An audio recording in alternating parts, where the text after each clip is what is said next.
Je vous invite à prendre place. On va reprendre l'école de disciples. Et cette année avec une vision de nous préparer à sortir. Vous avez entendu ce que notre sœur Cindy a prophétisé. Prophétiser, ça veut simplement dire rappeler ce que Dieu dit. Ce que Dieu dit se trouve dans la parole de Dieu, mais il se trouve aussi à travers ce que son esprit dépose dans nos cœurs. Et nous allons remplir à tel point que ça va déborder. Et l'école de disciples que nous allons reprendre, on a beaucoup réfléchi à cette question, plutôt le mercredi soir avant le temps d'intercession à partir de 20h30, à partir du du mercredi 10 novembre, juste avant le temps de prière et d'intercession, nous aurons notre école de disciples. Vous pouvez la suivre en Zoom, vous pouvez la suivre en live sur Zoom, mais vous pouvez venir aussi à la maison pastorale à Innenheim. Vous êtes les bienvenus et on enchaîne ensuite avec le temps d'intercession et de prière. Mais avant, on se forme. Avant, on regarde ce que dit la parole de Dieu pour se préparer à sortir. Hey, il y a une génération qui attend que nous marchions comme des enfants de lumière pour qu'on apporte l'espoir, qu'on apporte le nom de Jésus ici, dans Strasbourg. Alors, on va se préparer à cela. Vous savez comment on apprendra ensuite? En faisant. Je suis pour qu'on apprenne en faisant. On ne va pas se former et encore se former. Vous allez vous équiper et on va sortir. Cet après-midi, Dieu me lançait, je crois, une perche pour quelque chose qui brûle dans mon cœur et que je dois encore un tout petit peu ralentir. C'est pour un temps, mais nous allons sortir. Nous allons sortir. L'ADN de l'église Ephraim, c'est gagner les âmes, les guider vers Jésus-Christ, les aider à grandir en Jésus-Christ et permettre qu'ils génèrent par Jésus-Christ eux-mêmes des disciples. Alors, l'école de disciples, 10 puissance 10, c'est une école de disciples qui font des disciples, qui font des disciples, qui font des disciples. Donc, l'objectif n'est pas d'apprendre plus, l'objectif c'est de savoir être, savoir faire selon les principes du royaume, selon ce que nous a enseigné Jésus-Christ. Amen. Alors rendez-vous mercredi 10 novembre à 20h30 en Zoom ou en présentiel dans la maison pastorale où vous allez justement pouvoir suivre avec nous cette formation merveilleuse que Dieu va nous donner. On avait déjà commencé mais on reprend. Et n'ayez pas peur, vous pouvez rattraper le train en route, vous ne manquerez rien. Ce soir, chers amis, rendez-vous à 22h30 pour un temps de prière et d'intercession, pour une nuit de prière et d'intercession. Je sais, on n'est pas habitués. Je sais, nous les Français, demain il y a le travail. Ah non! C'est moi qui travaille! Même Cindy! Ah, alléluia! Alors pourquoi vous ne viendriez pas ce soir? Vous allez me dire, ah non, mais demain. Ah non, c'est vrai, demain on travaille. Moi, je serai là. Ah ouais, vu que c'est. Dieu m'a demandé d'être là.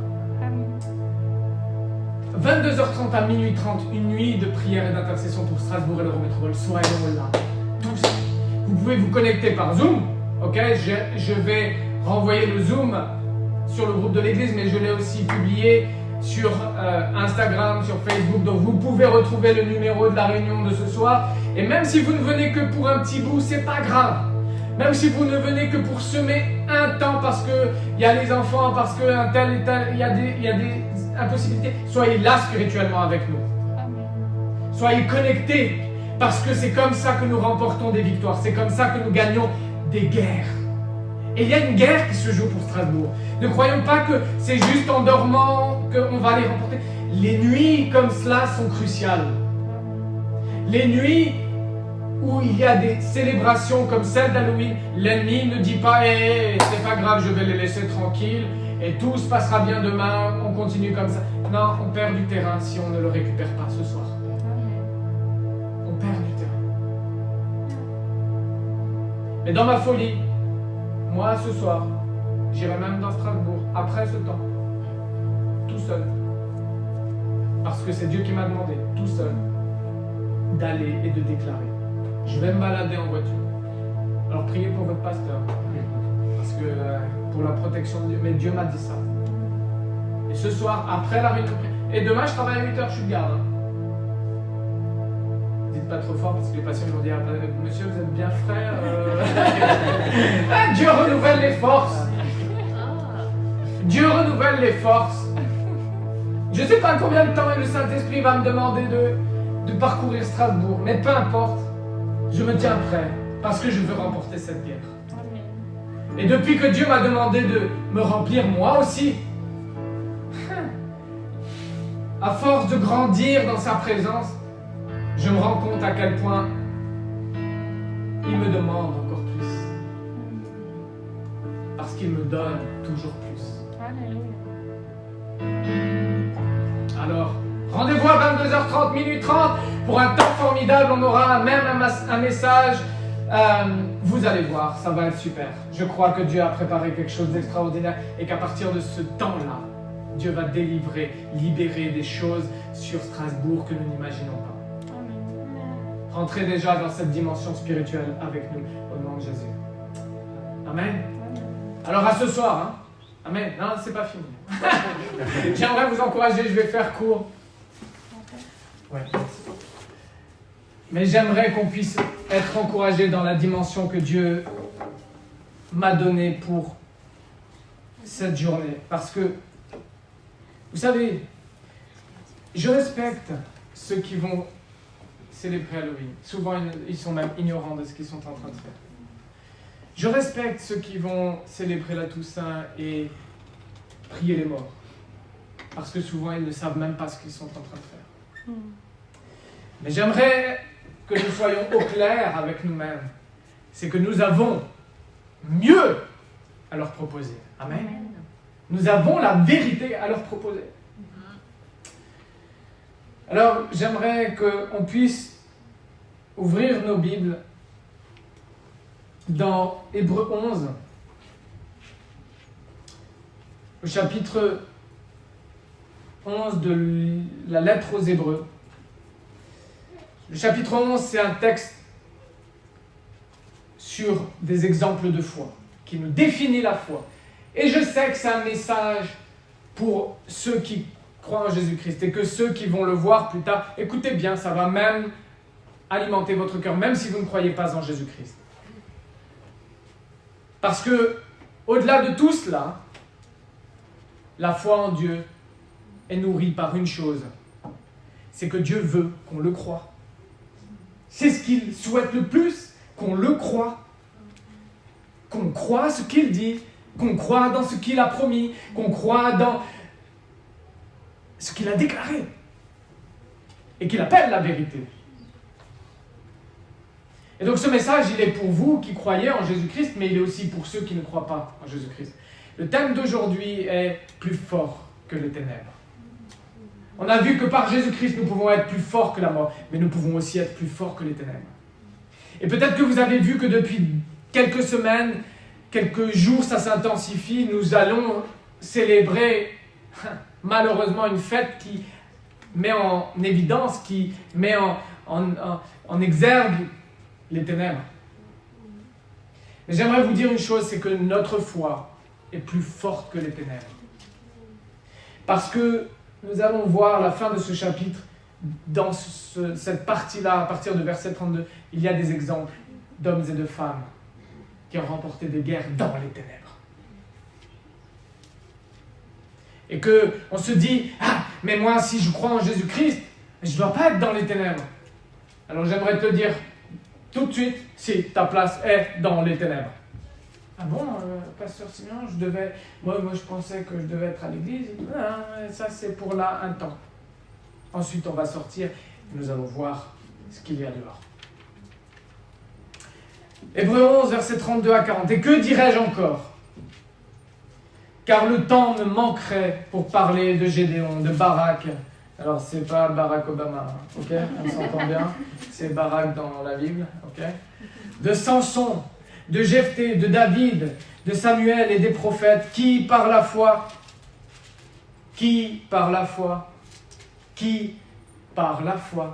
vainquirent des royaumes, exercèrent la justice, obtinrent des promesses, fermèrent la gueule des lions, vous vous rendez compte? Éteignirent la puissance du feu, échappèrent aux tranchants de l'épée, guérirent de leur maladie, furent vaillants à la guerre, mirent en fuite des armées étrangères. Des femmes recouvrèrent leur mort par la résurrection, d'autres furent livrés au tourment et n'acceptèrent point de délivrance, afin d'obtenir une meilleure résurrection. D'autres subirent les moqueries et le fouet, les chaînes et la prison. Ils furent lapidés, sciés, torturés. Ils moururent par l'épée. Ils allèrent çà et là, vêtus de peau de brebis et de peau de chèvre, dénués de tout, persécutés, maltraités, eux dont le monde n'était pas digne, errant dans les déserts et les montagnes, dans les cavernes et les antres de la terre. Et j'aimerais redire cette deuxième partie, en rajoutant cela, parce que peut-être vous l'avez manqué. Par la foi, d'autres furent livrés au tourment. Par la foi, d'autres subirent les moqueries et le fouet, les chaînes et la prison. Par la foi, ils furent lapidés. On n'aime pas trop se dire, mais c'est ce que Dieu promet. Regardez bien. Verset 39. Tout cela, à la foi desquels il a été rendu témoignage. C'est à cause de leur foi, et c'est par leur foi qu'ils sont allés jusque-là. Ils n'ont pas obtenu ce qui leur était promis, Dieu ayant en vue quelque chose de meilleur pour nous, afin qu'ils ne parviennent pas sans nous à la perfection. Dieu avait quelque chose de meilleur à travers la vie de ceux qui sont morts par l'épée, de ceux qui ont été fouettés, de ceux qui ont été jetés en prison, de ceux qui ont été sciés. Et le monde, aujourd'hui, célèbre ça avec tranquillité. Et nous avons ce qui est plus fort que cela. Par la foi, ces gens ont traversé cela. Et le fait qu'ils aient traversé cela, on en parle aujourd'hui. Et ils sont pour nous un exemple à travers les ténèbres que nous voyons autour de nous pour dire « Non, j'ai plus fort que cela ». Jean dit « Celui qui vit en nous est plus fort que celui qui est dans le monde ». Amen. Amen. Je crois qu'il y a deux mouvements dans ce texte. Il y a ceux qu'on voit au tout début et qu'on aimerait juste voir et on s'arrête là. C'est ceux qui ont rapporté des guerres, des combats. Et puis il y a un deuxième mouvement où on a l'impression qu'il y en a qui ont perdu. On a l'impression que la foi des uns leur a permis de remporter des guerres, et puis la foi des autres ne leur a pas permis d'obtenir la promesse. Mais j'aimerais déclarer ce soir que ces deux mouvements sont exactement les mêmes. C'est celui de la victoire de la lumière sur les ténèbres. Le premier mouvement, c'est celui de la victoire sur les ténèbres. Le deuxième mouvement, c'est celui de la victoire sur les ténèbres. C'est exactement la même chose, frères et sœurs. Ne croyons pas que les autres ont perdu. La Bible parle d'eux comme des victorieux. Et nous avons tendance à croire que nous sommes ici, nous devons rester ici en retrait parce que nous n'avons plus la possibilité de remporter. Ils ont remporté. On va voir que se déclarer pour Jésus à l'époque pouvait vous coûter très cher. Et qu'aujourd'hui, si ça ne coûte plus rien, c'est parce que justement nous ne sommes pas dans les ténèbres. Là où nous devrions payer le prix. Je sais que c'est quelque chose que l'on n'aime pas entendre trop, parce que ça nous sort de notre zone de confort. Mais j'aimerais vous dire une chose, c'est que si nous ne sortons pas de notre zone de confort, alors il n'y aura que Halloween dont on entendra parler. Et malheureusement, Les choses vont dans ce sens que le terrain n'est pas encore regagné par l'Église ici en France. Mais il y a un espoir. On pourrait même se dire, enfin, franchement, par rapport à ce qu'eux ont vécu dans Hébreux 11, où sont les ténèbres? À la limite, on ne les voit plus, elles n'existent peut-être plus. Et je sais que selon les cultures, les ténèbres revêtent une forme, un impact plus ou moins visible. Et que dans notre culture, l'ennemi fait tout pour qu'elles ne soient pas visibles. Mais je vous assure d'une chose, c'est qu'elles sont là. Le monde le reçoit de manière indicible, mais il le perçoit de manière très claire dans son âme. Quand vous discutez avec les gens, demandez-leur où ils en sont dans leur espoir, dans leur rêve même. Et vous verrez bien que la France n'est pas là où elle devrait être. Alors, pour bien comprendre ce que sont les ténèbres, il faut qu'on les définisse. Parce que l'ennemi veut nous faire croire qu'il crée les ténèbres, qu'il est capable d'amener les ténèbres et d'amener quelque chose qui est plus fort que nous. Mais les ténèbres, c'est simple, c'est l'absence de lumière. Les ténèbres n'existent pas en elles-mêmes. À partir du moment où Dieu a créé la terre, la première chose qu'il a faite, vous avez déjà remarqué? Quelle est la première chose qu'il a faite? Créer la lumière. Il a dit que la lumière soit. Quand vous regardez dehors, qu'est-ce qui vous apporte la lumière? Le soleil. Alléluia. Vous savez que Dieu l'a créé bien après qu'il ait appelé à la lumière. Que la lumière soit avant même que ce qui représenterait pour nous la plus forte source d'énergie et de lumière soit créée. Alors, quelle est cette lumière qui vient traverser les ténèbres? Est-ce que c'est le soleil? Est-ce que c'est ce qui est physique, naturel? Est-ce que c'est l'électricité que nous mettons dans des ampoules justement pour que nous puissions voir? Ou bien c'est quelque chose de supérieur? Est-ce que c'est quelque chose qui justement a pu dépasser la force, l'épaisseur, la profondeur des ténèbres? La Bible nous dit que oui. Dieu a dit que la lumière soit et la lumière fut au sein des ténèbres. Et à partir de ce moment-là, les ténèbres allaient devenir l'absence de lumière. Les ténèbres existaient avant que la lumière soit. Mais au moment où Dieu dit que la lumière soit, à partir de ce moment-là, il n'y a qu'une seule possibilité pour voir les ténèbres, pour percevoir les ténèbres, c'est que la lumière ne soit plus là. Et le diable voudrait nous faire croire le contraire en nous disant « Hey, je suis capable de créer des ténèbres, je suis capable de créer une ambiance ténébreuse et de vous faire peur. » C'est pas ça. C'est nous qui sommes capables de créer les ténèbres lorsque nous nous retirons, lorsque la lumière n'est plus là. Les ténèbres aujourd'hui n'existent plus que par l'absence de ce qui s'y oppose, la lumière. Alors, ça c'est dans le monde physique, c'est valable. Mais c'est aussi valable dans le monde spirituel. Et parfois, j'aimerais faire un parallèle entre ce qu'est la lumière dans le monde naturel, physique. Parce que peut-être vous vous êtes dit, mais est-ce que l'aveugle il a besoin de lumière en fait? Est-ce que quelqu'un qui ne voit pas a besoin de lumière? Vous vous êtes déjà posé cette question? La réponse est, à votre avis, est-ce qu'il a besoin de lumière? Amen. Il a besoin de lumière. Je sais qu'il y en a certains qui doutent de cette question, mais oui, il a de cette réponse, mais il a quelqu'un qui ne voit pas, il a besoin de lumière. Vous savez pourquoi? Dans le monde naturel, pas de lumière, pas de photosynthèse. Pas de photosynthèse, pas d'agriculture. Pas d'agriculture, pas de manger. Et ça va au-delà. Quand Dieu crée la lumière en premier, il savait très bien ce qu'il était en train de faire.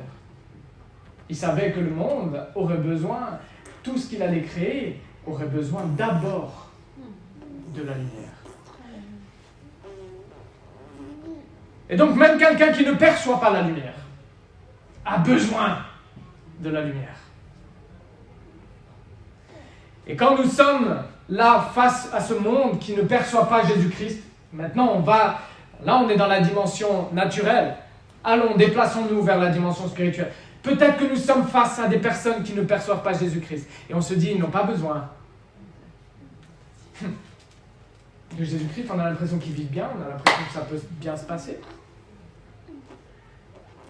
Mais j'aimerais vous dire une chose, c'est que si vous apportez la lumière, d'emblée, il y a quelque chose qui va changer. Ils vont sentir, percevoir, même physiquement, quelque chose, alors que vous êtes simplement dans la réalité spirituelle et vous amenez la lumière. On va voir ce qu'est cette lumière. Mais, souvent on se dit, mais on a l'impression que le monde fonctionne bien sans Jésus-Christ.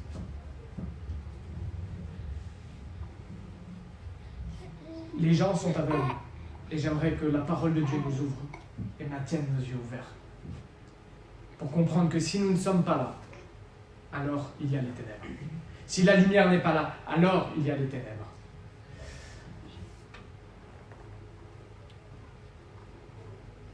L'objectif des ténèbres, c'est pas de nous faire peur. L'objectif des ténèbres, c'est de nous séparer de Dieu.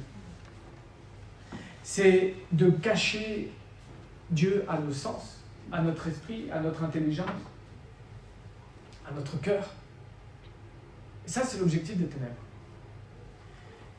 Et ça, le diable sait très bien le faire. Et j'aimerais aujourd'hui qu'on pointe clairement le doigt sur lui et qu'on l'appelle l'ouvrier de ce qui est en train de se passer. Parce que si l'on ne dénonce pas exactement ce qu'il est en train de faire, alors on ne saura pas que notre responsabilité, c'est d'amener la lumière. Parce que le diable veut tromper tes sens, il veut te dire non, finalement il n'y a pas tant de ténèbres que ça, c'est qu'une fête, ça va, c'est pas si grave, c'est un peu léger, c'est joyeux, tout. Écoute, l'ennemi fait tout pour tromper nos sens. Et je disais un jour, au nom de Jésus, je déclare que nous allons récupérer cette fête et que nous allons la transformer pour la gloire de Jésus-Christ. Je déclare cela.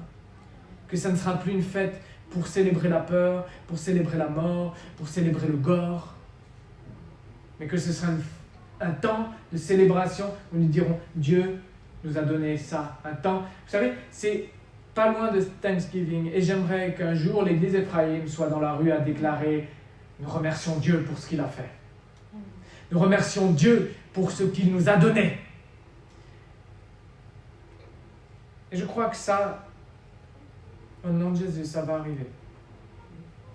Parce que Dieu a changé ce paradigme de la présence des ténèbres uniquement par l'absence de lumière au moment où il a dit que la lumière soit. Est-ce qu'il peut encore le faire aujourd'hui? Amen. Et il a fait une chose pour qu'on y arrive. Il a donné sa vie. Dieu s'est donné complètement. Jésus-Christ est venu. J'aimerais nous rappeler courtement qui est la lumière. La Bible nous dit dans Jean 1, chapitre 1, au commencement était la parole. La parole était avec Dieu et la parole était Dieu. Et j'aimerais changer cela en remettant juste la version grecque, en remplaçant le mot parole, qui est au féminin, par logos, qui est le logos. Ok, c'est la même chose. Au commencement était le logos. Vous allez comprendre pourquoi. Et le logos était avec Dieu, et le logos était Dieu. Il était au commencement avec Dieu. Tout ce qui a été créé, verset 3, lisez dans Jean 1, a été créé par lui. Et rien de ce qui a été créé n'a été créé sans lui.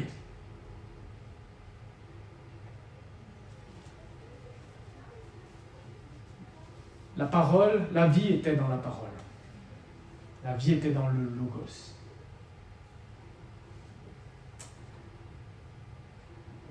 Qui est ce logos? Qui est ce Logos?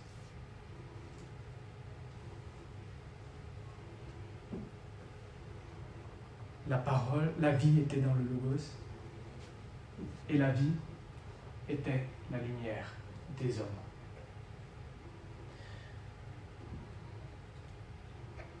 La lumière, lui, dans les ténèbres, et vous lisez souvent dans vos versions françaises, et là je vais vous montrer la version originale. Dans vos versions françaises, vous lisez « et les ténèbres ne l'ont pas reçu ». C'est à peu près ça, ne l'ont pas accepté. On est d'accord? Ok. Si on va dans le terme grec original, le terme original signifie « mais les ténèbres ne l'ont pas vaincu ». Je sais, c'est un choix de traduction. Mais le terme original, c'est « les ténèbres ne l'ont pas surmonté, ne l'ont pas vaincu, les ténèbres n'ont pas triomphé de la lumière ». Et aujourd'hui, est-ce que nous pouvons justement déclarer que cette lumière n'a jamais été vaincue? Vous savez ce qu'a fait Jésus? Parce que c'est ce que nous allons devoir faire. Vous imaginez, vous voyez ce monde dans les ténèbres. Et souvent, en tant qu'Église, on se dit, ben, restons là, tranquilles, dans la lumière, et on va grandir dans la lumière. Notre leitmotiv, c'est porter du fruit, changer des vies. On a besoin de lumière pour ça, pour porter du fruit. Et c'est à ça que sert l'Église, se mettre sous la lumière. Mais ensuite, il faut que ce fruit soit mangé. Il faut que ce fruit aille être apporté à ceux qui sont à l'extérieur. Et quand ils vont le goûter, ils vont changer d'optique. Ils vont dire, mais ça vient de quelle lumière, ça? Et elle est venue. Elle est venue parmi les Juifs. Mais laissez-moi vous dire ce qu'est, cette lumière. La connaissance, la gloire et la lumière ont été rassemblées en une seule personne, Jésus-Christ. Écoutez bien, regardez, on va aller dans 2 Corinthiens 4, verset 6. En effet, le Dieu qui a ordonné que la lumière brille du sein des ténèbres a aussi brillé dans notre cœur pour faire resplendir la lumière de la connaissance, de la gloire de Dieu dans la personne de Jésus-Christ. Et je sais que vous n'avez pas cette traduction. Parce que je lis dans l'original. Alors je suis désolé. Je vous offre, et c'est ça que ça sert, l'Église. Ça vous donner encore plus faim pour vous dire, mais il y a encore des révélations, Simeon, derrière le texte, Pasteur Simeon. Pourquoi je ne comprends pas cela? Parce que derrière le texte, il y a encore plus de révélations. J'aimerais vous rappeler, en effet, le Dieu qui a ordonné que la lumière brille, nous sommes dans Genèse 1, au sein des ténèbres, a aussi brillé dans notre cœur pour faire resplendir ce que le monde et les civilisations cherchent depuis tellement d'années. Et vous savez, vous entendez qu'on nous rappelle et on nous rabâche les oreilles en ce moment avec « nous sommes une civilisation », et je crois, judéo-chrétienne. Amen. Mais pourvu que le monde, la France, le redécouvre par l'Église. Sinon, ça n'a pas de sens. Nous sommes une civilisation judéo-chrétienne. Qui va apporter cela? C'est l'Église. Judéo, juifs, qui ont cherché la lumière. Et il précise gréco-romaine, d'influence de culture gréco-romaine. C'est vrai. Mais pourquoi? Parce que de tout temps, nous avons essayé de chasser ces ténèbres par la connaissance, par la gloire et par une sorte de philosophie lumineuse. J'aimerais vous dire une chose, c'est que tout ça a été déjà créé dès le début, avant les fondations du monde. Et tout cela se trouvait en Jésus-Christ. Et il a déposé cette puissance en nous. Alors, de manière pratique, là, ce soir, qu'est-ce que nous pouvons faire? Si vous rencontrez des enfants, des parents qui viennent à vous pour demander des bonbons, ne dites pas « Ah, ce que tu fais, c'est mal, tu ne devrais pas faire ça, honte à toi, mais dégage, va. Non, ça c'est les ténèbres, moi je veux pas. » Eh, s'il vous plaît, non. Ça c'est effectivement la vérité, ce qui est derrière, c'est l'absence de lumière. Mais que nous dit la grâce? Il y a une tension dans Jésus-Christ, pleine de grâce et de vérité. Que nous dit la grâce? Elle nous dit que nous devons nous séparer de ces principes religieux pour dire il y a meilleur pour toi. Si quelqu'un sonne à ta porte, je peux t'assurer qu'il a besoin de plus que du bonbon. Tu peux lui donner des bonbons. Tu peux. Parce que, justement, nous devons dépasser ce principe religieux. Est-ce que vous croyez que les bonbons, c'est pour Halloween? Non, les bonbons, c'est créé pour être bon. Ça n'a rien à voir. Sinon, vous arrêtez d'offrir des roses si c'est pour la Saint-Valentin seulement. C'est Dieu qui les a créés. Si vous croyez que les bonbons sont créés pour Halloween, vous vous trompez. Ça, c'est un principe religieux. Mais donnez-leur meilleur que ça aussi. Mais si vous leur dites, ah, toi, attends, assieds-toi, tu dois entendre la parole de Dieu, je vais vous dire une chose, ça ne marchera pas, les amis. La lumière, elle brille, elle n'a pas besoin d'apporter d'autres outils qui viennent des ténèbres. Vous êtes la lumière. Dites, hey, j'ai pour toi ça, mais j'ai encore mieux. Jésus t'aime. Voilà ce qu'est la lumière. Le Logos porte un nom. Il s'appelle Jésus-Christ. Et si vous croyez que vous êtes sans lui, vous vous trompez. Nous ne sommes rien sans lui. Nous avons besoin de Jésus-Christ. Et si, en dehors de tout ce que nous pouvons dire, il n'y a que le nom de Jésus-Christ qui persiste, alors c'est largement suffisant. Jésus t'aime. Et ce soir, j'aimerais que, au lieu d'être dans la lumière, vous sachiez que vous êtes la lumière. Et posez-vous cette question et je vous mets au défi. Est-ce que vous voulez rester dans la lumière? Ou bien est-ce que vous voulez être une lumière? Si tu es dans la lumière et que tu veux suivre Jésus-Christ, tu es au mauvais endroit. On ne doit pas être dans la lumière. Seul Jésus-Christ devrait être dans la lumière. Ça ne devrait pas être Siméon que l'on voit. Ça ne devrait pas être un médecin que l'on voit. Ça ne devrait pas être un pasteur que l'on voit. Ça ne devrait pas être un père que l'on voit. Ça devrait être Jésus-Christ. Et être cette lumière, c'est avoir son nom sur nos lèvres, sur nos mains, dans nos pas. Et cette vidéo que je voulais vous montrer, j'ai dit non, ça va être choquant, il faudra tellement d'explications. Mais j'aimerais vous dire, c'est quelqu'un qui va dans les ténèbres. Et je discutais avec Pasteur Claire, et on a dit non, on la montrera à l'école de disciples et on en discutera. Mais quelqu'un va dans les ténèbres, confronter les ténèbres, amener la lumière, et il gagne. Il gagne dans une fête satanique. Donc, c'est possible pour nous.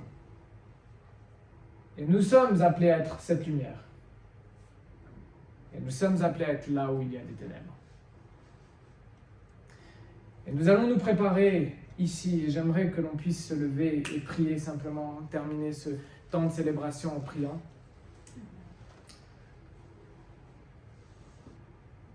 En demandant à Dieu ce qu'il